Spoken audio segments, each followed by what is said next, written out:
రోమీయులకు రాసిన పత్రిక 10వ అధ్యాయము 14వ వచనం. ఈ విషయాన్ని మీరు జ్ఞాపకం చేసి ముందుకు వెళ్తారు.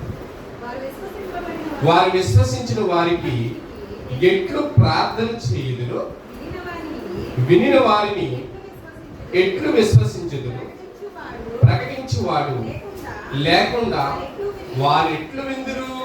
ఒక విశ్వాసం గురించి కొన్ని సందర్భాల్లో కొన్ని విషయాలు దేవుడు మాట్లాడుతూ అపోస్తలుడైన పౌలు ఇక్కడ సంభాషణలు ఇక్కడ మాటలను వివరించడానికి ప్రయత్నం చేస్తూ ఇక్కడ ఎవరి గురించి ఎవరు మాట్లాడుతున్నారని బాగా ఆలోచించగలిగితే రోమీయులకు రాసినటువంటి మొదటి పత్రికలో మొదటి అధ్యాయంలో మొదటి వచనంలో మనం చూసుకుంటే 2వ వచనంలో చూసుకుంటే అపోస్తలులుగా నుండుటకు పిలువబడిన వారు దేవుని సువార్త నిమిత్తం ప్రత్యేకింపబడిన వారినైనా పౌలు రోమాలో ఉన్న దేవుని ప్రియులందరికీ, అంటే రోమీలో ఉన్న సంఘాలందరికీ కూడా, అందరికీ అంటే అందరూ ఉన్నారు, అందరిలో మరలా కొంతమందిని కేటగిరీ చేస్తున్నాడు ఇక్కడ దేవుడు.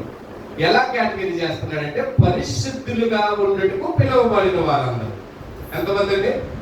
రోమీలో సంఘాలు అనేక మంది ఉన్నారు. మీరున్నారు, బాయ్స్ ఉన్నారు, నేనున్నాను, పిల్లలు ఉన్నారు, అందరూ ఉన్నారు.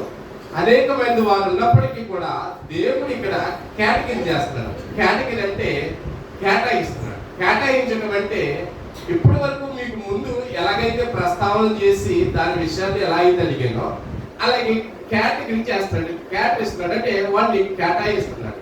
కేటాయించి వాళ్ళు చెప్తున్నాడు ఏమిటంటే శుభమని, మీకు ఉన్నట్టుకు శుభమని పిలువబడిన వారందరికీ వ్రాయబడుతుంది. ఇది దేవుని ఇష్టానుసారంగా, దేవుని చిత్త ప్రకారంగా, దేవుని ఉద్దేశంతో మాట్లాడుతున్నటువంటి మాటలు అపోస్తలుడైన పౌలు ఆ సంఘంలో ఉన్న వారికి మాట్లాడుతూ 14వ వచనంలో 10వ అధ్యాయం 14వ వచనంలో మాట్లాడుతూ వారు విశ్వసింపని వారికి ఎట్లు ప్రార్థన చేయుదురు. చూడండి, విశ్వాసం లేకపోతే మీరు ఎలా ప్రార్థన చేస్తారు? విశ్వాసం లేకపోతే మీరు ఎలా కూర్చుంటారు? ఇక్కడ విశ్వాసం లేకపోతే మీరు ఎలా నడుస్తారు? నేను నడవగలుగుతాను అనే విషయాన్ని మీరు విశ్వసిస్తారు. అమ్మయ్య, నేను వెళ్ళగలుగుతాను, నేను నడవగలుగుతాను, నేను చదవగలుగుతాను, నేను పాటలు పాడగలుగుతాను, నేను మాట్లాడగలుగుతాను, నేను తినగలుగుతాను, నేను ఏదో చేయగలుగుతాను అని నమ్మకం, విశ్వాసం ఎవరిలో ఉండాలి? నీలో ఉండాలి. విశ్వాసం ఉన్న నీలో విశ్వాసం ఉంటే ఖచ్చితంగా 100% వారికి ఏంటంటే ఎట్లా ప్రార్థన చేయుదురు, ఈ వినిన వారిని ఎట్లు విశ్వసించుదురు. అంటే వినని వారిని ఎట్లు విశ్వసిస్తారు? వినలేని వారు విశ్వసించరు.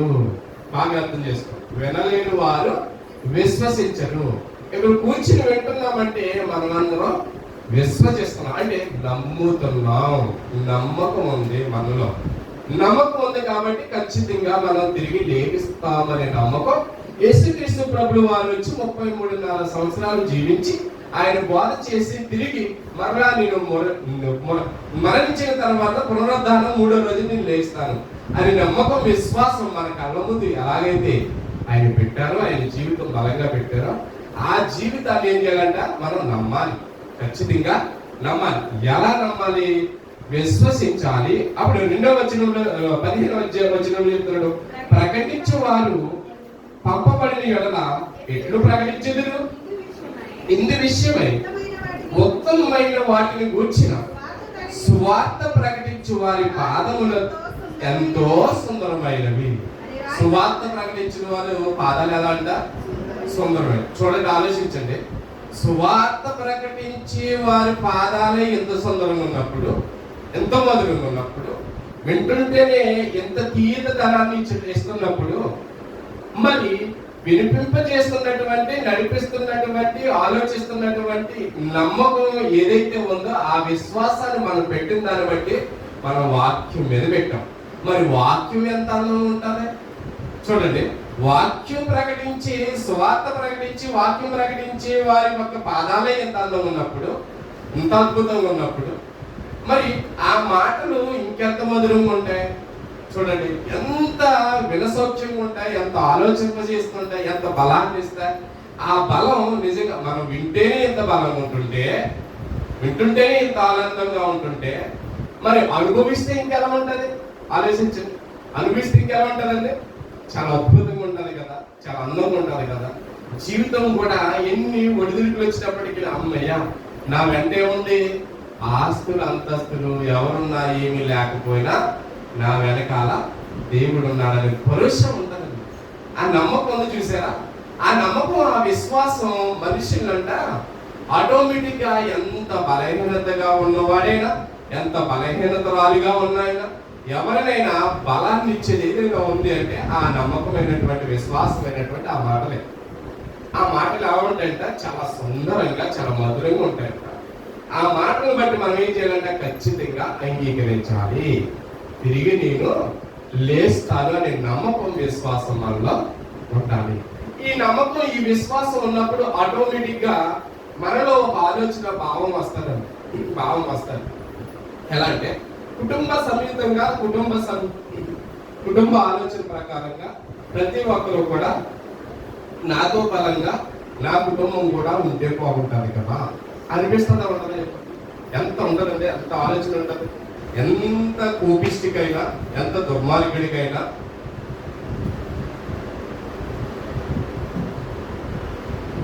అవతల వ్యక్తి ఎంత దేశింపబడి వాడైనా ఆ వ్యక్తి మీద ప్రేమ ఉండదా? ఉంటారు. ఆ ప్రేమను బట్టి చెప్తున్నాడు దేవుడు, ఖచ్చితంగా విశ్వసించాలి. విశ్వాసము, నమ్మకం అనేది మనలో ఉండాలి. అంటే కుటుంబాన్ని చూడండి, వాడు ఎంత కొట్టేసినా, వాడు ఎంత తిట్టేసినా, ఆ కుటుంబంలో వాడు ఎంత తాగొచ్చినా ఏం చేస్తాడండి? భార్య ఏం చేస్తారు? ఖచ్చితంగా వాడి మీద ప్రేమ చూపిస్తారు. చూసారు? ఆ ప్రేమ ఎలాగైతే చూపిస్తారో దేవుడు కూడా అండి, మనం ఎన్ని తప్పులు చేసినా, ఎంత ఆలోచనలో ఉన్నా, దేవుడు మాత్రం ఆయన ఎన్నుకున్నాడంటే, ఆయన కావాలనుకున్నాడంటే ఖచ్చితంగా రావాల్సిందే. అర్థమవుతుందా? ఆ నమ్మకం, ఆ విశ్వాసం మనలో ఉండాలి. దేవుని యొక్క జ్ఞానాన్ని ప్రకటించుకోవాలంటే, దేవుని యొక్క జ్ఞానాన్ని మనం ఆలోచించాలంటే, సంఘంలో ఉంటున్నటువంటి సభ్యులుగా ఉంటున్నటువంటి మనం మొట్టమొదటిగా కుటుంబాన్ని బాగు చేసుకోవాలి. ఫస్ట్ ఆఫ్ ఆల్ కుటుంబాన్ని బాగు చేసుకోవాలి. నేనే కాదు, నా కుటుంబం వారంతా కూడా ఖచ్చితంగా 100% దేవుని యొక్క ప్రణాళికలో, దేవుని యొక్క నడిపింపులో ఉండాలనే ఆలోచన కలిగి మనం జీవించాలి. ఆ జీవితాన్ని ఒకవేళ మనం చెప్తుంటే వింటలేదనుకో, మన యొక్క యాటిట్యూడ్ అంటే మన యొక్క నడవడికను బట్టి వారిని మార్చుకోవడానికి ప్రయత్నం చేయాలి రోజు. అదే విషయాన్ని మాట్లాడుతూ మొదటి దశలోనికి రాసిన పత్రిక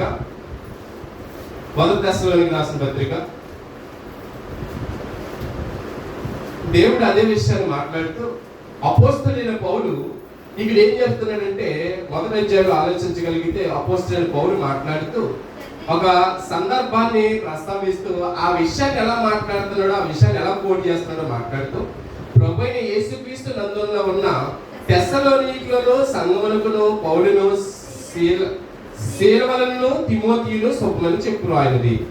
వీళ్ళు 2వ వచనంలో ఏం చెప్తారు చూడండి, విశ్వాసముతో కూడిన మీ పనిని, ప్రేమతో కూడిన మీ ప్రయాసమును మన ప్రభువైన యేసుక్రీస్తు నందు నిరీక్షణతో కూడిన మీ ఓర్పును మేము మన తండ్రి అయిన దేవుని ఎదుట మానక జ్ఞాపకము చేసుకొనుచు మా ప్రార్థనల యందు మీ విషయమై విజ్ఞాపనలు చేయించు. చూడండి, ఇక్కడ ఏం చేస్తున్నారు? ఇక్కడ ఏం చేస్తున్నారు చూడండి. ఒకగా ఇద్దరా? ఇక్కడ సంఘాలు పౌలుతో సమానంగా ఇక్కడ ఎవరున్నారంటే పౌలు, తిమోతి, తిమోతి శీలలో తెస్సలోనిక సంఘానికి పౌలు, తిమోతి చెప్తూ ఈ సందర్భాన్ని మాట్లాడితే ఏం చేస్తున్నారు? విశ్వాసముతో కూడిన మీ పనిని ప్రేమతో కూడా ఉండాలి. విశ్వాసంతో ఉండాలి. రెండవది ప్రేమ ఉండాలి. విశ్వాసం ఉంటే ప్రేమ ఉండదు, ప్రేమ ఉంటే విశ్వాసం ఉండదు. మనం కానీ రెండు ఉండాలి ఖచ్చితంగా. ఆ రెండు ఉంటూ చేస్తే ఏమంటాడు ఇక్కడ, మీ ప్రయాసము మన ప్రభువైన యేసుక్రీస్తు నందలి నిరీక్షణతో కూడితే ఉండాలి. మీ ప్రయాసం ఎన్నాళ్ళు ఉండాలి? ఇప్పుడు మనం ప్రయాస దేని వరకు? మన ప్రయాస అంతే దేని వరకు? మరణించిన తర్వాత ఖచ్చితంగా 100% మనం లేపబడతాము. యేసుక్రీస్తు ప్రభువు వారు 2వ రాకడ వస్తాది. ఆ రాకడకి మనమందరం కూడా సిద్ధపాటు అవ్వాలి. సిద్ధపాటు అవ్వాలంటే మొట్టమొదటిగా ఉండాలి ప్రేమ ఉండాలి, నిరీక్షణ ఉండాలి. నిరీక్షణ అంటే వేచి చూడడం. ఆ వేచి చూడటం అనే ఆలోచన ఎలాగైతే ఉంటుందో అదే ఆలోచన ఇప్పుడు చూస్తున్నారు అనుకోండి, ఏదో చూస్తున్నారంటే మీరు ప్రేమతో అంటే ఆత్మీయతగా అంటే నా మనసు ఎలా ఉండాలంటే ప్రతి ఒక్కరు ఆలోచించండి, నా మనసు ఎలా ఉండాలి? ప్రేమించడం వేరండి, జాగ్రత్తగా నేను ఎదురు చూడటం వేరు. ఒక మనిషి కోసం, ఆ మనిషి కోసం ఎదురు చూసే విధానం ఎలా ఉండాలి తెలుసా? ఎక్కడ లేని ప్రేమ. అంటే నా వెనకాల పొయ్యి మీద అన్నం పెట్టానా లేకపోతే కూర పెట్టానా ఇది ఉండకూడదు. నేను చూసేదల్లా దేవుని కోసం చూస్తున్నాను. చూస్తున్నప్పుడు నా యొక్క ఆలోచన ఎలా ఉండాలి? ప్రేమతో చూడాలి. అది వెనకాల ఏమైపోతున్నా నేను పట్టించుకోకూడదు. అటువంటి ప్రేమ ఖచ్చితంగా ప్రతి మనిషిలో ఉండాలి. మన యొక్క ప్రయాసం కూడా అలాగే ఉండాలి. ఓర్పు, చాలా ఓర్పుతో ఉండాలి. ఓర్పు జీవితం లేకపోతే మనం సంఘానికి వచ్చినా ప్రార్థన చేసినా ఏది చేసినా అది వ్యర్థం. వాక్య ప్రకారంగా మీరు ఆలోచించగలుగుతారు. ఇలా అర్థమవుతుంది నేను చెప్పేది. ఓర్పు లేకుండా ఏది కూడా అవసరం లేదు. మీ ప్రార్థన కానీ మీ చూపులు కానీ మీ కూర్చున్న ఈ సమయం 2 గంటలు కానీ ఏది కూడా మీ దగ్గర ఓర్పు లేకపోతే, ఓర్పు సహనం లేకపోతే వ్యర్థం చెప్తున్నాడు దేవుడు. అదే చెప్తున్నాడు ఇక, నేను ఓర్పును మేము మన తండ్రి అయిన దేవుని ఎదుట మానక జ్ఞాపకం చేసుకొనొచ్చు. మానక ఎట్టి పరిస్థితుల్లో నేనేం చేయాలి? దేవుణ్ణి మానకూడదు. అంటే దేవుణ్ణి మరిచిపోకుండా ప్రార్థన చేసుకొనొచ్చు. మా ప్రార్థన యందు మీ విషయమై జ్ఞాపన చేయొచ్చు. మీ అందరి నిమిత్తము ఎల్లప్పుడూ దేవునికి కృతజ్ఞతలు చెల్లించుతున్నాను. చూడండి, ఇక్కడ వీళ్ళే ఇంత ఎలా ఉన్నప్పుడు, అపోస్తలుడైన పౌలు ఎలా ఉంటున్నప్పుడు మనం ఇంకా ఎంత ఎలా ఉండాలో చెప్తూ మాట్లాడుతూ అదే అధ్యాయంలో తెస్సలోనికీయులకు రాసిన పత్రికలో 2వ అధ్యాయం 19వ వచనం. 2వ అధ్యాయం 19. ఎలాగనగా 19 ఎలాగనగా మా నిరీక్ష అయినను ఆనందమైనను అతిశయ కిరీటమైనను ఏది? మన ప్రభువైన యేసు యొక్క రాకడ సమయమున ఆయన ఎదుట మీరే కదా నిశ్చయముగా మీరే మా మహిమయు ఆనందమునై ఉన్నారు. చూడండి, ఇక్కడ ఏం మాట్లాడతారో పౌలు మాట్లాడితే ఇక్కడ ఏం మాట్లాడతారంటే 17 వచనం దగ్గర చూసుకుంటే, సహోదరులారా మేము శరీరం బట్టి కొద్ది కాలము మిమ్మును ఎడబాసి ఉన్నను. అంటే చూడండి, ఆలోచించండి. మాక ఖచ్చితంగా శరీరం బట్టి మనుషులకి దేవునికి ఎడబాటు అనేది ఉంటుందా అంటే ఉంటుందండి. మీరు ఎంత ప్రయత్నం చేయండి, విశ్వాసాలు వల్ల మీరు శరీరం బట్టి అలుపులు అవ్వడం ఖచ్చితంగా 100% కరెక్ట్ అండి. కానీ కొంతకాలం నేను ఎడబాసినంటే దూరమైనప్పటికీ కూడా చూడండి జాగ్రత్తగా, నేను కొంతకాలము దేవుని పట్ల నేను దూరమైనప్పటికీ కూడా మరలా నేను ఏం చేస్తున్నానంటే ఎడబాసి ఉన్నను మనస్సును బట్టి మీ దగ్గర ఉండి. చూడండి, ఒకవేళ అనేకమైన సందర్భాల్లో ఇప్పుడు నాకు ఏదైనా యాక్సిడెంట్ అయ్యేదని అయింది అనుకోండి, శరీరం బట్టి నేను ఎక్కడ ఉన్నానో బాగా గమనించాను. శరీరం బట్టి నేను ఎక్కడ ఉన్నాను? ఇంటి దగ్గర ఉన్నా. కానీ నా మనసు ఎక్కడ ఉండాలి? ఖచ్చితంగా దేవుని దగ్గర ఉన్నా. చూడండి, అదే చెప్తున్నాడు. ఒకవేళ నా శరీరం బట్టి నేను ఎలా దూరంగా ఉన్నా, ఎడబాసినంటే నేను వదిలేసినా, నేను దూరంగా ఉన్నా, నేను దేవుని సన్నిధికి వెళ్ళలేకపోతున్నా, నాలో ఒక మనసు ఉంది కదా. చూడండి బాగా, ప్రతి ఒక్కరు ఆలోచించండి. నాలో ఒక మనసు ఉంది కదా, ఆ మనసుని దేవునికి మాత్రం నేను ఇవ్వాలి. ఎప్పుడైతే దేవునికి నా మనసు ఇచ్చానో 100% అంటండి. కింద చదువు, నా మనసు ఇస్తే కనుక మనసును బట్టి మీ దగ్గర ఉండి మిమ్మల్ని అపేక్షతో మీ ముఖము చూడవలెనని మరి ఎక్కువగా ప్రయత్నం చేసేది. చూడండి, మనసుతో ఎక్కువ ఏం చేయాలంట? చూడాలి అనిపించాలంట. ఎవరిని? దేవుని చూడాలి, దేవుని మాట్లాడాలి. అలా ఉండాలి విశ్వాసం అంటే.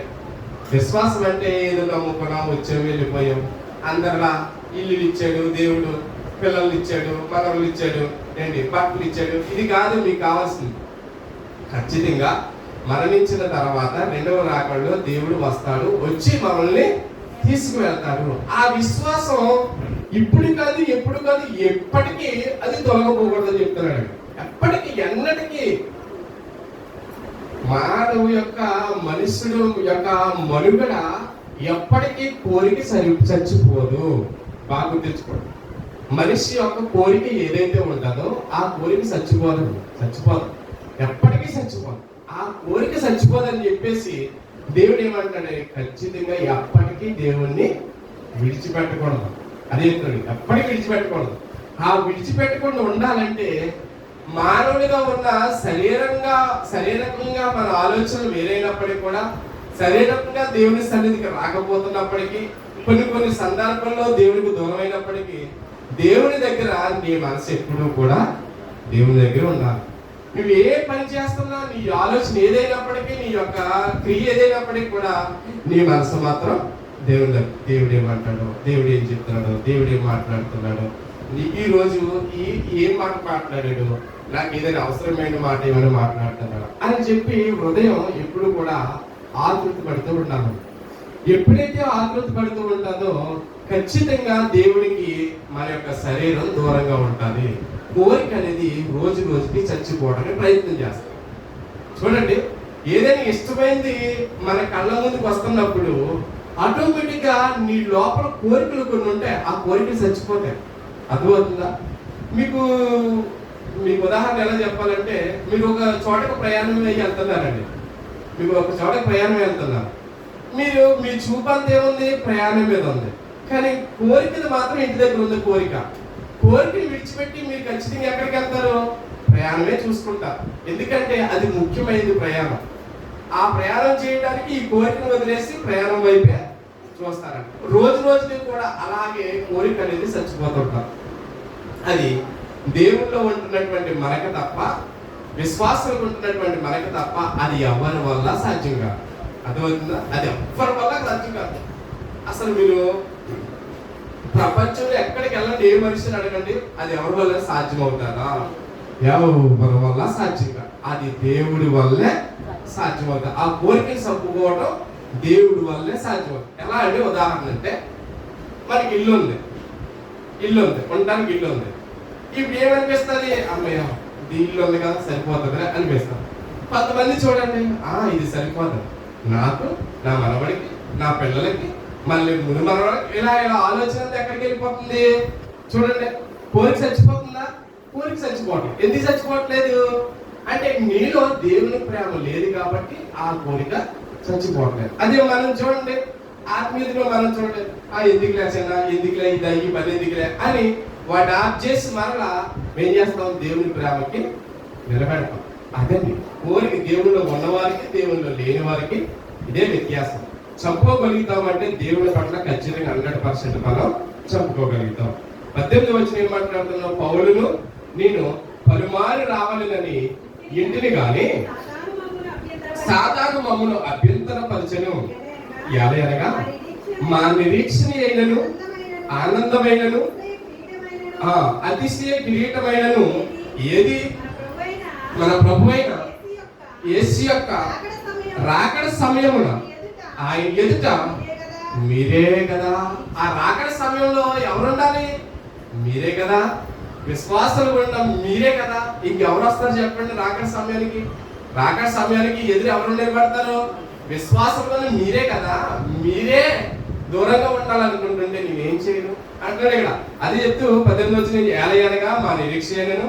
18వ వచనం, పౌలును నేను పలుమారు రావాలని ఇంటిని గాని సాతాను నన్ను రానివ్వలేదు. చూడండి ఎంత విచిత్రమైన, చూడండి, ఆలోచించండి. జీవితం ఎలా గడుస్తుందో, జీవితం ఎలా వెళ్తుందో చూడండి.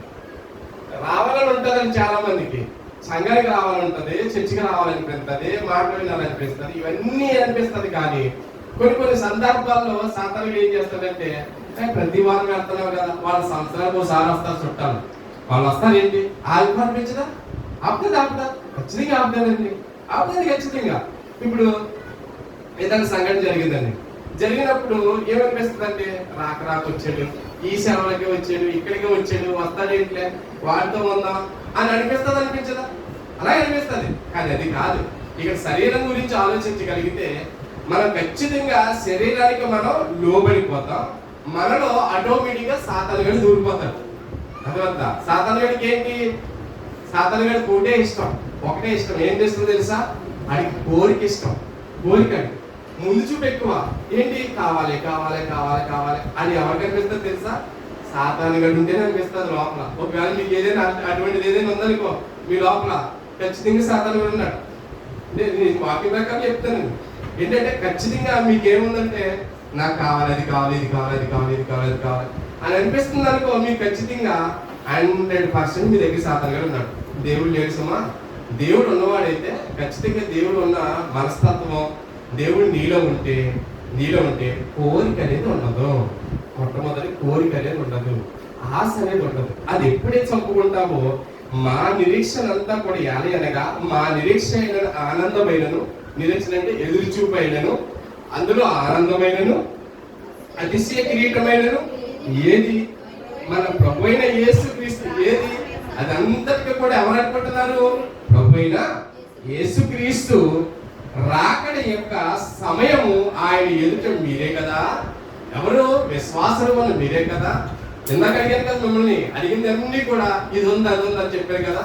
ఇంక మాకు ఏది లేదండి. మా కోరికల్లా, మా ఆశల్లా, మా ఆలోచనల్లా, మా ఆనందం వల్ల, మా అతిశయం వల్ల, మా యొక్క ఆలోచన, మా యొక్క విధానం ఏదైతే ఉందో, మా ఎదురు చూపులు ఏదైతే ఉందో, దేవుడి యొక్క రాకడ కొరకని ఎవరైతే అంటారో వారి దగ్గర యేసుక్రీస్తు ప్రభు అని ఉంటారు. ఇది 100%. అదే వాక్యం చెప్తుంది. నేను కాసమా యేసుక్రీస్తు ప్రభు అని ఉంటారు. ఒకవేళ మీ ఆలోచనలు అన్నీ అవి ఉన్నాయనుకో, నేను అడిగినవన్నీ కూడా లేదని మీరు నిలబెట్టారు కాబట్టి నేను అలా చెప్పేవాడిని అనుకున్నాను అనుకో, నేనేం చేయలేదు. మీ దగ్గర సాతానుగాడు అన్నట్టే. సాతానుగాడికి ఖచ్చితంగా దూరంగా వెళ్ళాలంటే రాకడ సమయం ఆయన ఎదుట మీరే కదా. నిత్యముగా మీరే మా మహిమ ఆనందమునే ఉన్నారు. మీరే మా ఆనందమైన, మా సంతోషమైన ఏదైతే ఉంటుందో మాలో, మా యొక్క ఆలోచన ఏదైతే ఉందో అదంతా కూడా మీరేనయ్యా అని ఒప్పుకోవాలని ఖచ్చితంగా 100% మనం ఎప్పుడైతే ఒప్పుకుంటామో అప్పుడు మాత్రమే దేవుణ్ణి చూడగలుగుతాం, దేవుడితో మాట్లాడగలుగుతాం, దేవుడితో ఆనందంగా గడపగలుగుతాం.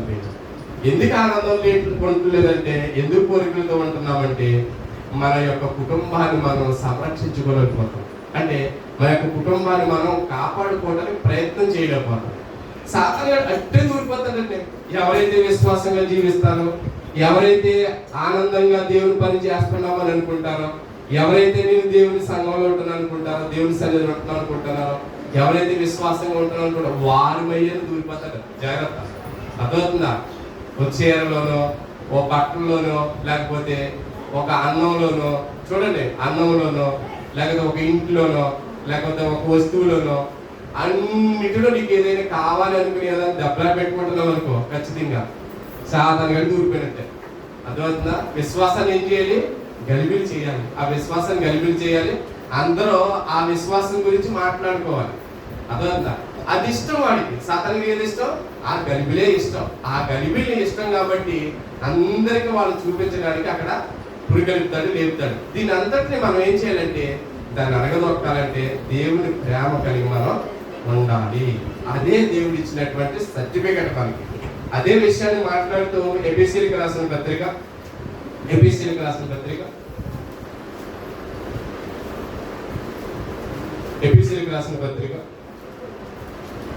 3వ అధ్యాయం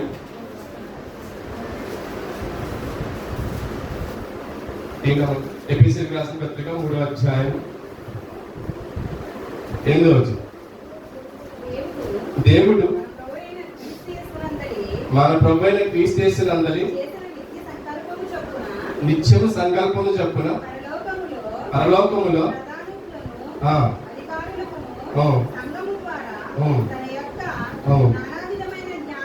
నానా విధమైన జ్ఞానము ఇప్పుడు తెలియబడకవలెనని ఉద్దేశించి శోధింప సౌఖ్యముగా కానీ క్రీస్తు ఐశ్వర్యము అన్యజనులలో ప్రకటించుటకును సమస్తమును సృష్టించిన దేవుని యందు పూర్వకాలం నుండి మరుగై ఉన్న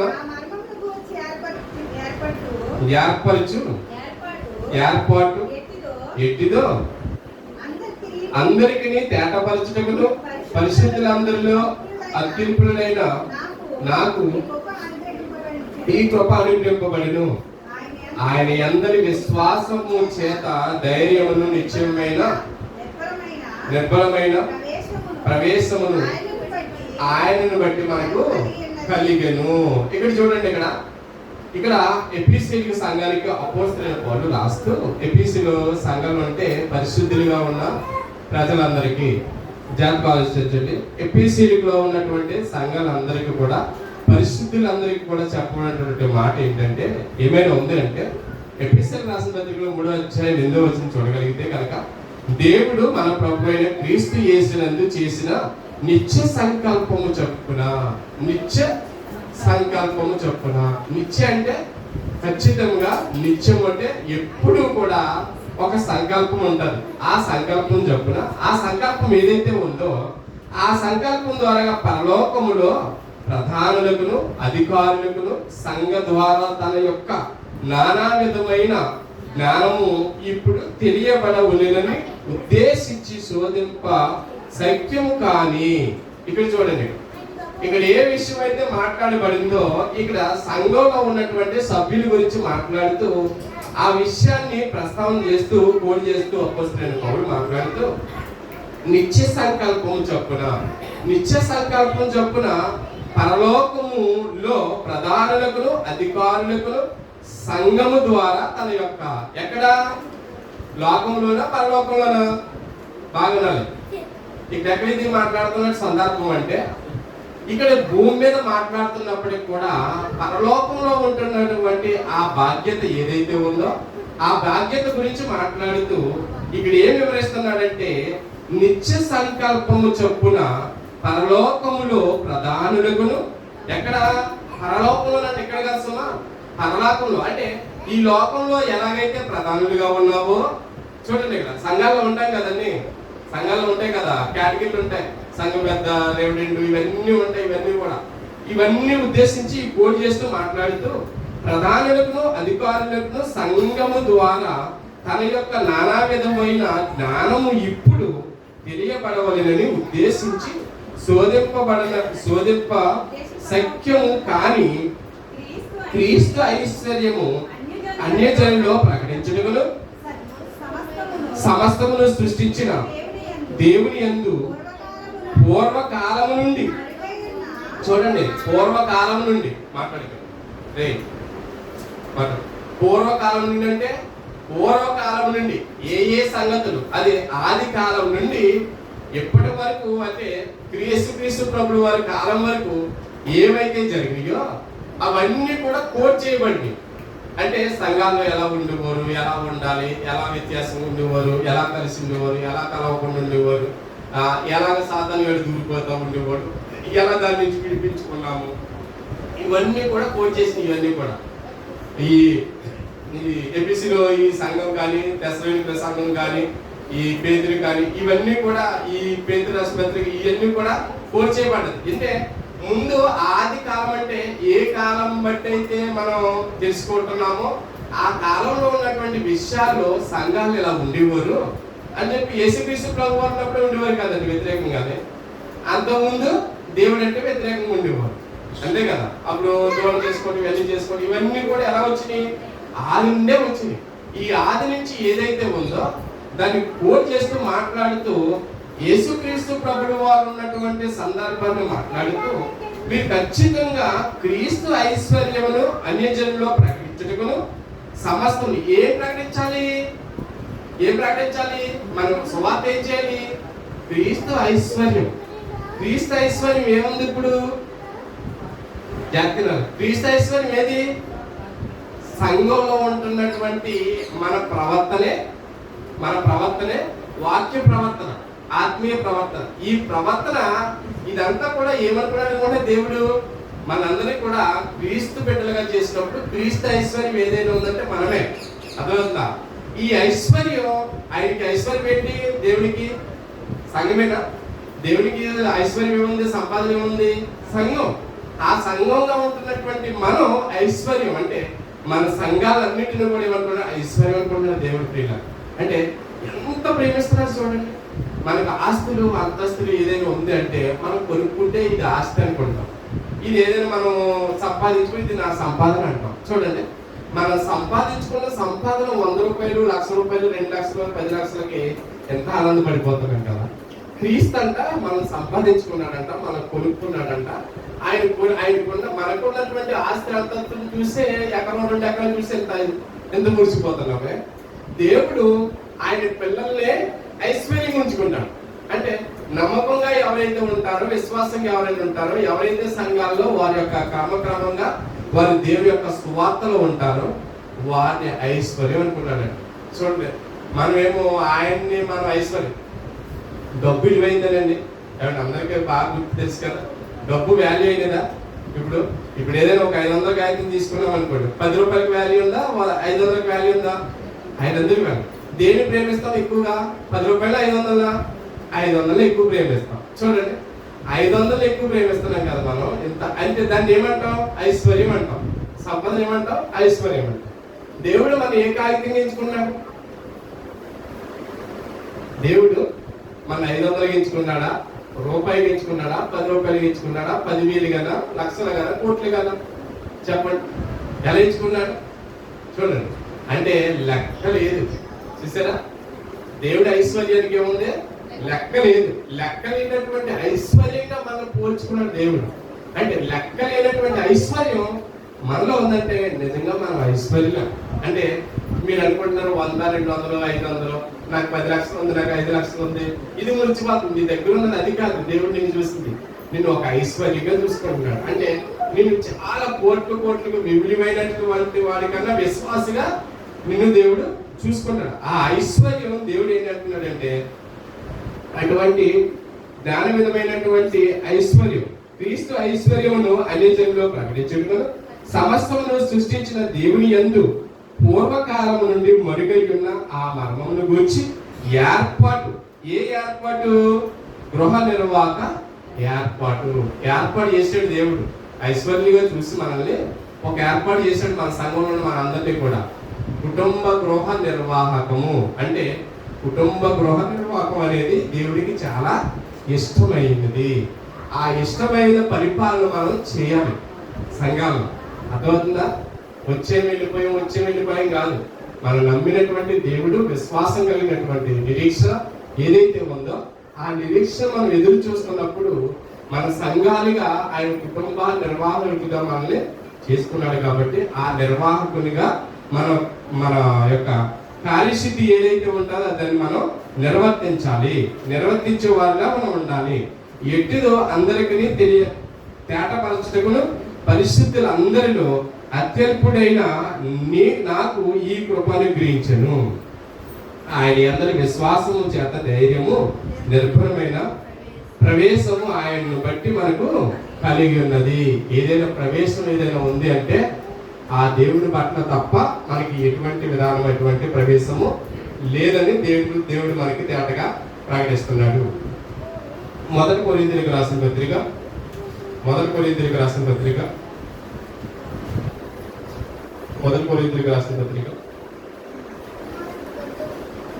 3వ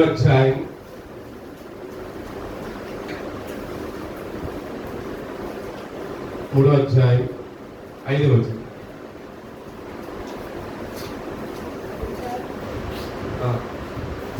చదువు 5వ వచనం.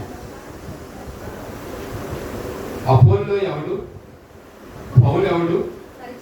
పరిచారకులే కదా, ఒకరికొకరు ప్రభువు అనుగ్రహించిన ప్రకారము వారి ద్వారా మీరు విశ్వసించితే నేను నాటితిని, అపోల్లో నీళ్లు పోసిను, వృద్ధి కలుగు చేసిన వాడు దేవుడే. ఇక్కడ చూడండి, ఎలాగైతే కుటుంబ నిర్వాహకుల గురించి ముందు వాక్యంలో మనం ఎలా అయితే చదువుకున్నామో, కుటుంబ పరిపాలన నిర్వాహకంలో రోజుకి మనం నీళ్లు పోసే వాళ్ళలో ఉండాలి. జాగ్రత్తగా మొక్కలకి మనం నీళ్లు ఎలాగ పోస్తామో అలాగే సంఘాల్లో కూడా మనం నీళ్లు పోసేవాళ్ళుగా ఉండాలి తప్ప ఏంటి పిరికి పడేసే వాళ్ళ ఉండకూడదు. అదే విషయాన్ని మాట్లాడితే ఏమంటున్నాడంటే, అపోస్తలుల ప్రకారం వారి ద్వారా మీరు విశ్వసించిరి, నేను నాటిన అపోల్లో నీళ్లు పోసెను, వృద్ధి కలిగి చేసిన వాడు దేవుడే. నేను నీళ్లు పోసాను కానీ దానికి అభివృద్ధి పొందిన వాడు దేవుడే పొంది చేస్తాడు. అభివృద్ధి చేశాడు, దాన్ని అభివృద్ధి పొందించాడు. అంటే ఖచ్చితంగా మనలో విశ్వాసం అనేది ఉంటే ఖచ్చితంగా ఆటోమేటిక్గా దేవుని పని నువ్వు చేయకపోయినా దేవుడు ఆటోమేటిక్గా చేయించుకుంటాడు.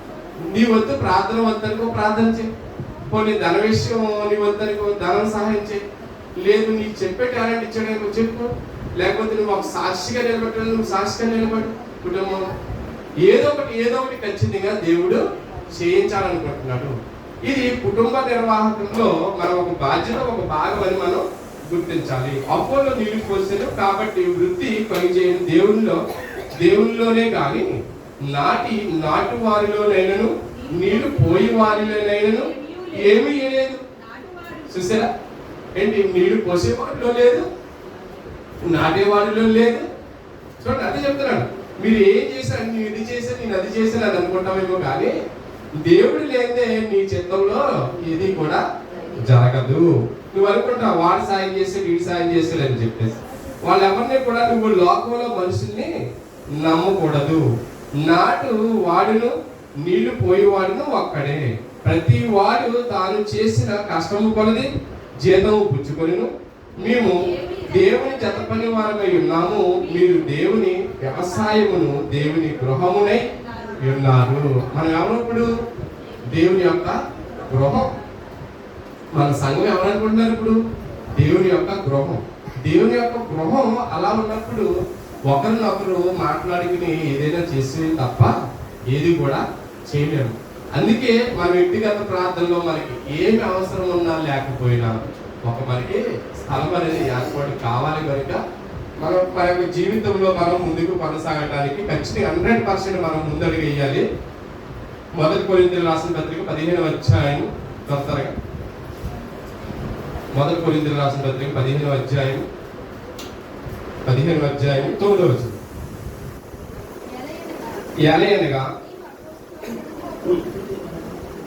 ఏలయనగా నేను అపోస్తలులందరిలో తక్కువవాడను, దేవుని సంఘమును హింసించినందున అపోస్తలు అనబడుటకు యోగ్యుడిని కాను. అయినను నేనేమై ఉన్నానో అది దేవుని కృప వల్లనే అయ్యున్నాను. మరియు వాడు అనుగ్రహింపబడిన ఆయన కృప నిష్ఫలము కాలేదు. కానీ వారందరికంటే నేను ఎక్కువగా ప్రయాసపడినది నేను కాదు, నా తోడై ఉన్న దేవుని కృపయే. చూడండి, మనం ఏ పని చేసినా మనం ఎందులో ఉన్నా నేను కాదు కష్టపడ్డది, నాతో ఉన్నటువంటి దేవుడే కష్టపడి చేశాడు. ఖచ్చితంగా చూడండి, మనం చాలాసార్లు డబ్బులు కొట్టేసుకుంటాం, నేను అది చేశాను, ఇది చేశాను, అది చేశాను అని చెప్పేసి. ఏది కాదండి, మీరు ఎన్ని చేసినా ఏం చేసినా అది పక్కకు పెట్టి దేవుని చిత్త ప్రకారమే జరిగింది. ఇది దేవుని ఉద్దేశంలోనే జరిగింది. నేనే కాకపోతే దేవుడు మరొకరితో చేయించుకుంటాడు. ఆలోచన బాగుండాలి ప్రతి మనిషికి. అది ఖచ్చితంగా అది ఉందనుకోండి, ఆటోమేటిక్గా నీ భారాలు, నీ ప్రయాస ఏదైతే ఉందో, నీకున్నటువంటి సమస్త విధమైనటువంటి ఏదైతే ఉందో, నీ సమస్య ఏదైతే ఉందో అది దేవుడి సన్నిధిలో పెట్టండి, దేవుడి దగ్గర పెట్టండి. ఆటోమేటిక్గా దేవుడు చేసుకునే కార్యాలన్నీ కూడా దేవుడు సఫలపరుస్తాడు. ఇది ఇప్పుడే కాదు, ఎప్పటికీ అదే మాట చెప్తాను. కొన్ని బోధలు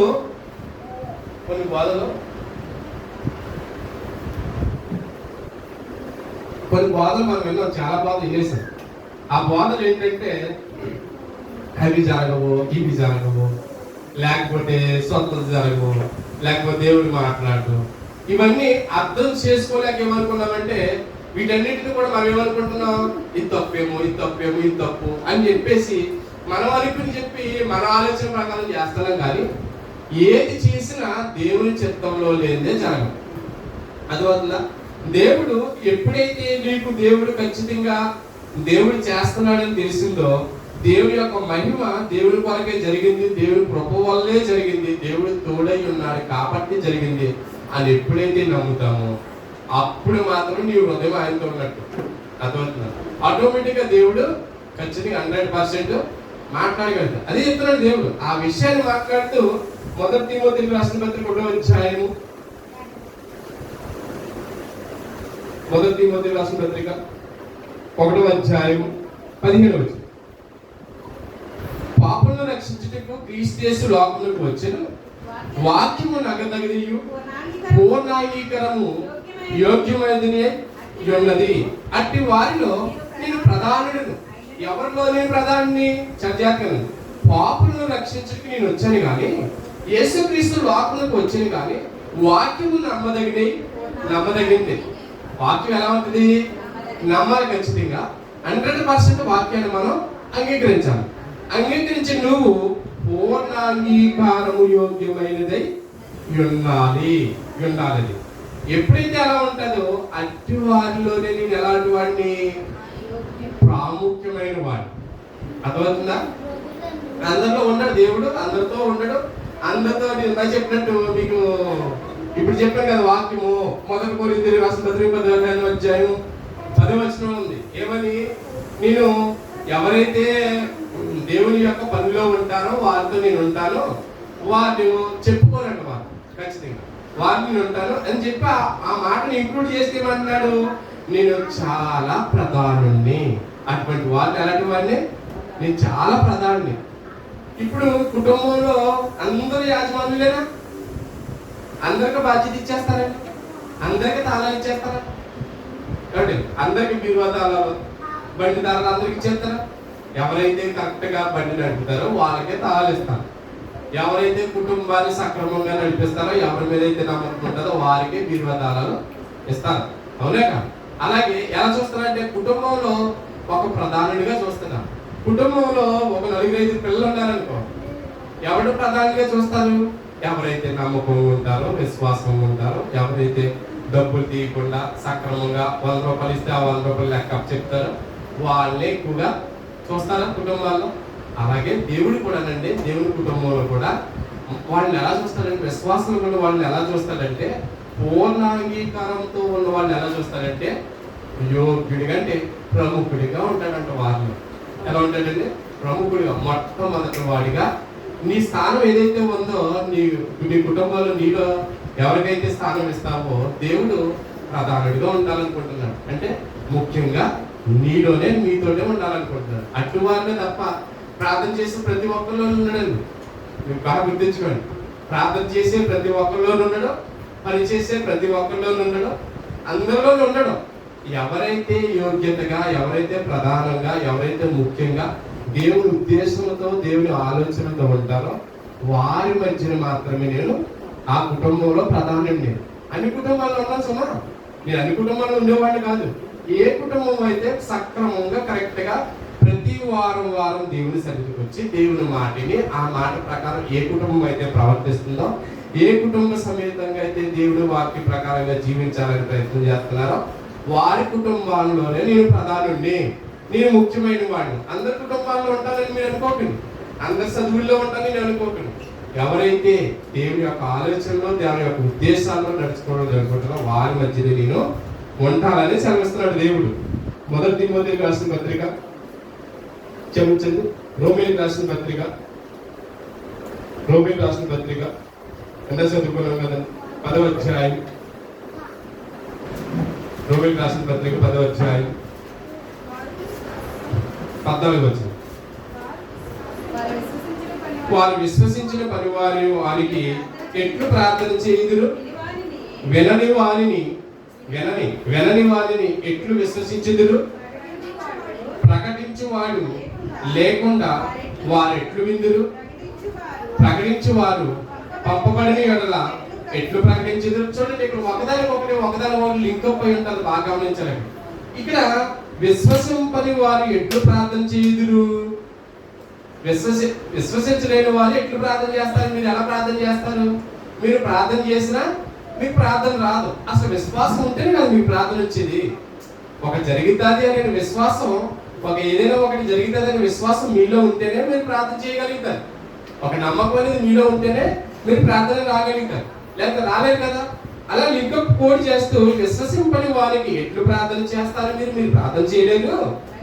వారిని మీరు వినని వారికి ఎట్లు విశ్వసించలేరు. అంటే వినలేని వారు ఎలా విశ్వసిస్తారు? మీరు మీ దగ్గర వినలేకపోతే నేను చెప్పే మాట ఎలా విశ్వసిస్తారు? విశ్వసించలేదు. వినాలి కదా. మీరు వచ్చి కూర్చుని ఏం చెప్తున్నారో వారం విని దాని ప్రకారం మీరు జరుగుతుందనే నమ్మకం మీలో ఉండాలి. అంటే నేను ఎవిడెన్స్ చూపించాలి. నా దగ్గర ఎవిడెన్స్ ఉండాలి. నా దగ్గర ఎవిడెన్స్ ఏమైనా ఉంది అంటే ఈ బైబిల్, ఈ 66 పుస్తకాలతో ఉన్నటువంటి ఈ మహాజ్ఞాన గ్రంథమే ఇదే ఎవిడెన్స్. ఎంతగానో ఎవిడెన్స్ ఎక్కడ దొరకదు. నేను ప్రకటించే వాడు లేకుండా వారు ఎట్లు విందురు? ఒకవేళ మీరు వచ్చి కూర్చున్న విశ్వాసంతో కూర్చున్నా ప్రకటించేవాడు నేను ఉండాలి కదా. నేను ప్రకటిస్తేనే మీరు వినగలుగుతారు. వారు ప్రకటింపబడిన ఎడల ఎట్లు ప్రకటించదు? అంటే ప్రకటించేవాడు పంపబడకపోతే ఎలా ప్రకటిస్తాడు? మీరు బాగా అర్థం చేసుకోవాలి. నేను రాలేదండి, నాకు ఇంటికి వచ్చేయగలుగుతానా? నేను రాలేను. ఇప్పుడు నాకు అనేకమైన పనులు ఉన్నాయి. ఆ పనుల్లో నా ఆలోచన అంతా పనిలో ఉంటే, దేవుని ఉద్దేశంలో లేకపోతే దేవుడు నన్ను ఎలా పంపిస్తాడు? అర్థమవుతుందా మీకు? మీరు వస్తున్నారు చర్చికి, మీ ఉద్దేశాలన్నీ, మీ ఆలోచన అంతా వేరువేరుగా ఉందనుకో, మీ ఆలోచన వెళ్ళాలి అనే ఆలోచన మీలో ఉంటేనే దేవుడు మిమ్మల్ని పంపిస్తాడు. లేదంటే నేను కటానికి నేను ఎలా ఉంటాను, నేను ముండోని, నేను చచ్చిపోతాను, నేను ఇంట్లోనే ఉండిపోతాను, నేను ఇంట్లోనే కూడిపోతాను, నేను వండుకున్నది తింటాను, నేను ఎలాగా ఉంటాను అని అనుకున్నావు అనుకో, దేవుడు నేను ఎలా లాక్కొస్తాడు? అసలు నీలో మార్పు అనేది రావాలి. అంటే నేను వెళ్ళాలని ఆతృత ఉండాలి. నీకు వెళ్ళాలనే నమ్మకం నీలో ఉంటే, ఈ ఆలోచన ఉంటే దేవుడు నిన్ను పంపిస్తాడు, నేను తీసుకొస్తాను. అలాగే నేను ప్రకటించేవాడు పంపబడకపోతే నేను ఎలా వస్తాను? దేవుడు నన్ను పంపిస్తేనే మీ దగ్గర నేను రాగలుగుతాను. ఇందు విషయమై ఉత్తమమైన వాటిని గూర్చిన సువార్త ప్రకటించే వారు పాదములెంతో సుందరములైనవి. ఖచ్చితంగా నడిపించేవాడు, ఖచ్చితంగా దేవుడి సన్నిధికి వచ్చిన వారిని చూడాలి. వాళ్ళు ఎలా వచ్చారో చూడాలి. వాళ్ళు ఒకవేళ కోరికలతో వచ్చారా, లేకపోతే దేవుడి మీద నమ్మకంతో వచ్చారా అనేది చూడాలి. దేవుడు నాకు మీరుగా మాట్లాడేస్తే ఎక్కడ కుదురుతుంది? దేవుడు ఏదైతే మాట్లాడతారో అది నేను చెప్పబడితేనే అది సువార్త. అంటే నాకు నచ్చినట్టు ఇది రైండమ్మా, మీ టైం తెచ్చుకోండి, నేను ఆశీర్వదిస్తాను, నా దగ్గర అయ్యో అని చెప్పి నేను ఆశించానుకో, అదేంటది? అది నా స్వార్థం. అంటే మిమ్మల్ని నేను పడగొడడానికి ప్రయత్నం చేస్తున్నాను తప్ప దేవుని మనసును తెలియచేయడానికి నేను ప్రయత్నం చేయట్లేదు మిమ్మల్ని. అంటే లేని దాన్ని నమ్మకం వేరు, విశ్వాసం వేరు చెప్తాను. నమ్మకం అనేది ఏంటి? ఒక మనిషి మీద నమ్మకం ఉండాలి. విశ్వాసం అనేది ఏంటి?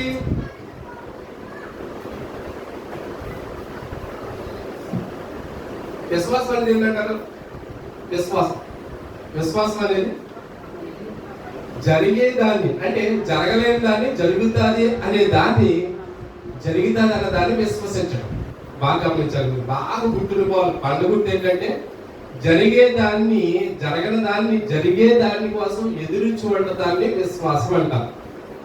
అది ఉండాలి. నమ్మకం అంటే ఒక మనిషి మీద ఒక విధమైనటువంటి నమ్మకం ఉండాలి. అంటే ఇది చేస్తాడు అని నమ్మకం. అంటే సంఘం ఖచ్చితంగా పని చేస్తుందనే నమ్మకం ఏముండాలి? సంఘంలోకి వస్తే పని ఖచ్చితంగా అవుతాది అనే నమ్మకం మనలో ఉండాలి. అదవుతుందా? ఇటు ప్లస్ నమ్మకం ఉండాలి, ఇటు విశ్వాసం అంటే జరిగే దానికోసం, అంటే రాబోయే దానికోసం మనం ఏం చేస్తున్నాం? విశ్వసిస్తున్నాం. అంటే ఎదురు చూస్తున్నాం. ఖచ్చితంగా ఎదురు చూపు అనేది మనిషిలో. ఈ రెండు లేకపోయింది అనుకోండి, మీరు ఎన్ని వారాలు వచ్చినా, ఎన్ని సంవత్సరాలు వచ్చినా వృధా, వ్యర్థం. నిజంగా వాక్యం చెప్తుంది. మీరు ఒకవేళ నాకు అన్నీ ఉన్నాయి, ఎంత చెప్పారు కదా, అందరూనే అన్నీ ఉన్నాయండి, నాకు ఏమి లోటు లేదని అన్నా చూసారా? మనకు లోటు అంటూ ఉంది. ఏంటది? ఖచ్చితంగా నమ్మకం. ఖచ్చితంగా దేవుని సన్నిధికి వెళితే అక్కడ జరుగుతుంది అని నమ్మకం, విశ్వాసం దృఢంగా ఉండాలి. ఖచ్చితంగా ఆ విశ్వాసం మనం తెచ్చుకోవాలి, నమ్మకం తెచ్చుకోవాలి. ఆ నమ్మకం తెచ్చుకున్న మనం దేనికోసం ఎదురు చూడాలి? విశ్వాసం ఎదురు చూడాలి. ప్రభు యేసుక్రీస్తు ప్రభువు వారు రెండో రాకడలో ఖచ్చితంగా వస్తారు. ఆయన వచ్చే సమయానికి మనం ఎలా ఉండాలి? సిద్ధపడి ఉండాలి. సిద్ధపడి మామూలుగా ఉంటారా? సిద్ధపడి అంటే ఏమండి, శుభ్రంగా నేను స్నానం చేయకుండా ఫ్యామిలీ సాఫ్ చేసుకొని చేయాలి, అది సిద్ధపడ్డా అండి? నేను సిద్ధపడండి ఏంటి? ఇక్కడికి రావాలండి, నేను సిద్ధపడాలి. ఏం చేయాలి? మొహం కట్టుకోవాలి, స్నానం చేయాలి, అవన్నీ ఉన్నాయో చూసుకోవాలి, మళ్ళీ వెహికల్ ఉందో చూసుకోవాలి, అందులో పెట్రోల్ ఉందో చూసుకోవాలి, మళ్ళీ వచ్చిన తర్వాత సంఘం అందరూ వచ్చేటో చూసుకోవాలి. అంటే ఈ అన్ని ఉన్నాయో చూసుకోవాలి, ఇక్కడ మైక్ ఉందో, ఇవన్నీ సిద్ధపాటు అంటారు. అందువల్ల సిద్ధపాటు. మీరు లేచినట్టు వచ్చేసారా? లేదు, పలానా వస్త్రం కట్టుకోవాలి, పలానా ప్రార్థన చేసుకోవాలి, మా పిల్లలందరినీ చూసుకోవాలి, అందరూ చూసుకోవాలి, వంటలు కూడా చూసుకోవాలి. ఇవన్నీ సిద్ధపాటు. ఈ సిద్ధపాటు అనేది లేకపోతే వ్యర్థం. ఖచ్చితంగా సిద్ధపడి ఖచ్చితంగా ఉండాలి, సంఘంలోకి రావాలి, సిద్ధపడాలి, ఖచ్చితంగా అయిపోవాలి, సిద్ధపడిపోవాలి. ఏంటి, నాకు ఏమున్నా లేకపోయినా దేవుడు ఉన్నాడు, నేను సిద్ధపడి వస్తున్నాను, నన్ను చంపేసినా నాకు ఆనందమే, రేపు నేను ఖచ్చితంగా 100% రెండవ రాకడలో దేవుడు నన్ను తీసుకెళ్తాడు అని నమ్మకం, విశ్వాసం ఖచ్చితంగా ఉండాలండి. ఈ రెండు లేకపోతే మీరు ఎంత వచ్చినా, మీరు ఎంత కన్నీరు ఇచ్చినా, ఏం చేసినా ఇదంతా వ్యర్థం. ఇంకోటి చెప్పినా మీకు అసలు విషయం, వీటన్నిటికన్నా ముందు విశ్వసిస్తున్నావు కదా, నమ్ముతున్నావు కదా, ఈ నమ్మకానికి ఒకటి ఉంది. విశ్వాసానికి నమ్మకానికి ఒకటి ఉంది, తెలుసా? ఏంటది? విశ్వాసానికి నమ్మకానికి ఉంది ఒకటి. ఏంటనుకుంటున్నాను? నేను మారేను అనడానికి నీ దగ్గర సాక్ష్యం ఏదైనా ఉందంటే అది మారు మనసు. ఆ మారు మనసు నేను పొందాను అంటే బాప్తిస్మం. ఖచ్చితంగా నేను మారేనండి, అయ్యో నేను మారేనండి, నేను అది పట్టుకొస్తాను, ఇది పట్టుకోవాలి, ఇది పెడతాను, అది పడుతున్నాను అని నువ్వు అనుకుంటున్నావు అనుకో, నీలో మార్పు లేదు. ఎందుకు? నీలో మారు మనసు లేదు. మారు మనసు ఉంటే ఖచ్చితంగా దేవుడిని అంగీకరించి నువ్వు బాప్తిస్మం తీసుకుంటా, రక్షణలు నువ్వు కొనసాగుతావు. ఒక్కొక్క మెట్టు ఎక్కడానికి ప్రయత్నం చేస్తావు. ప్రయత్నం ఏమీ లేకుండా నేను మారిపోయానంటే లేదండి. నువ్వు మారాలి. నువ్వు మారిన తర్వాత సంఘం అంతా కూడా నువ్వు ఏం చేయాలంటే ఖచ్చితంగా ప్రయత్నం చేయాలి. సంఘంలో ఉన్నట్టు కుటుంబ సమేతంగా నీ కుటుంబాన్ని నువ్వు మార్చుకోవడానికి ప్రయత్నం చేస్తావు. ఎప్పుడైతే కుటుంబాన్ని ప్రయత్నం చేస్తావో, ఒకవేళ అమ్మా నాన్న రాలేదనుకోండి, చూడండి జాగ్రత్తగా, అమ్మా నాన్న మారలేదనుకో, మనమే మారేమండి, నేనే ఫస్ట్ మారేదనుకో, మా అమ్మ నాన్న మార్చడానికి నేను ప్రయత్నం చేయాలి. అది విశ్వాసం అంటే, నమ్మకం అంటే. అదొద్దా? నేను నమ్మాలి, నేను విశ్వసించాలి మొట్టమొదట, తర్వాత నా కుటుంబాన్ని నేను మార్చుకోవడం నాకు పెద్ద సవాలు. అదొద్దే చెప్పేదంటే జాగ్రత్తగా. అదొంట మీకు అందరూ ఒక మాట చెప్తాను. ఏమిటి చెప్తానంటే, ఒకవేళ నువ్వు మారావు లేదా నీలో మార్పు వచ్చింది, నీకు ఒక సవాల్ ఉంది, నీ ముందు సవాల్ ఉంది. నువ్వు నీ అమ్మ నాన్న మార్చుకోవాలి, నీ కుటుంబాన్ని అంతటినీ మార్చుకోవడమే నీకు ఒక సవాలు. నీకు కుటుంబంలో, సమాజంలో నువ్వు ఎలా బ్రతకపోయినా, నిన్ను ఎవరు పట్టించుకోకపోయినా నీ ముందు ఒక సవాల్ ఉంది. ఏంటో తెలుసా? నా కుటుంబాన్ని నేను మార్చుకోవడమే. అద్భుతం అండి నిజంగా. కుటుంబాన్ని అనుకుంటున్నాం కదండి, బయట వ్యక్తిని మార్చడం కాదు, కానీ బయట వ్యక్తిని రాబట్టడం కాదు, కానీ ముందు నీ కుటుంబాన్ని నువ్వు మార్చుకో. అది నువ్వేంటో చూసుకో. మొట్టమొదటి ఫస్ట్ వన్, నీ మనవడు మారాలా, నీ మనవరాలు మారాలా, నీ స్నేహితులు మారాలా, నేను లేకపోతే నీ కుటుంబంలో ఉన్న సభ్య సంఖ్య ఏదైతే ఉందో నెక్స్ట్ టార్గెట్ నీ కుటుంబమే. నా కుటుంబం, నా వెనక నా పిల్లలు మారాలి, అదే నాకు సంతోషం. ఎవరు మారిపోయి నా కుటుంబం ఏంటంటే నా వెనకాల. ఇప్పుడు బలం ఏంటంటే, నా కుమారుడు ఉన్నారన్న బలం నాకు. అంటే వాళ్ళు మారితే నాకు ఇంకంతకన్నా ఆనందంగా ఉంది. అదే దేవుని దగ్గర దేవునితో సంతోషంతో గడపడం అంటే అదే ప్రేమ కుటుంబం అంటే. ఖచ్చితంగా 100% మరియు సువార్త ప్రకటించిన వారి పాదములు ఎంతో సుందరం అని వ్రాయబడి ఉన్నది. అయినను అందరూ సువార్తలో లోబడలేదు. ప్రభువా మేము తెలియజేసిన సమాచారం ఎవడు నమ్మిను అని యెషయా చెప్పుచున్నాడు కదా. కాబట్టి కాగా వినుట వలన విశ్వాసము కలుగును, వినుట క్రీస్తుని గూర్చిన మాట వలన కలుగును. వినాలంటే దేని గురించి వినాలి? క్రీస్తుని గూర్చిన మాట వినాలి. ఆ మాట విన్నప్పుడే విశ్వాసం కలిగింది ప్రియులారా. ఆ విశ్వాసం నిజంగా కుటుంబం, భోజనం కుటుంబం అని ఎందుకు అంటున్నానంటే, కుటుంబం అంతా సంతోషంగా ఉంటే నువ్వు సంతోషంగా ఉంటావు. కుటుంబం ఒకళ్ళు ఏమాత్రం ఒకరు సంతోషంగా లేదనుకో, నీ ప్రాణం ఓ పీకేస్తూ ఉంటుంది. వీడు ఎలా చేసాడు, అలా చేయడు, అది ఎలా చేసి, ఇది ఎలా చేసి ఓ అనిపిస్తుంది. ఎందుకు?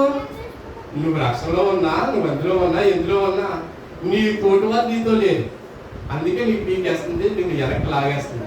అదే సాతాను గారి యొక్క ప్రయత్నం. ప్రియమైన దేవుని వల్ల అందరూ కూడా, ప్రతి ఒక్కరూ కూడా సంఘాన్ని కూర్చున్నటువంటి అనేకమైన జాగ్రత్తలు ఉన్నాయి. ఈ జాగ్రత్తల్లో బాధ్యతలు ఉన్నాయి. ఈ బాధ్యతలో మనం ఎలా ఉండాలి, మనం ఎలా నిర్వర్తించాలనేది మనం ప్రాముఖ్యమైనది. మన విశ్వాసం కలిసి 100% మనం నమ్మకం, విశ్వాసం ఉండాలి. ఈ రెండు ఉంటేనే తప్ప మీరు సంఘానికి రండి. ఈ రెండు లేకపోతే సంఘానికి రాకండి. మీరు ఇంట్లో ఉన్నా ఒకటే, మీరు థియేటర్లో ఉన్నా ఒకటే, లేకపోతే మీ చుట్టాల పేరులో ఉన్నా ఒకటే, మీరు ఎక్కడ ఉన్నా ఒకటే.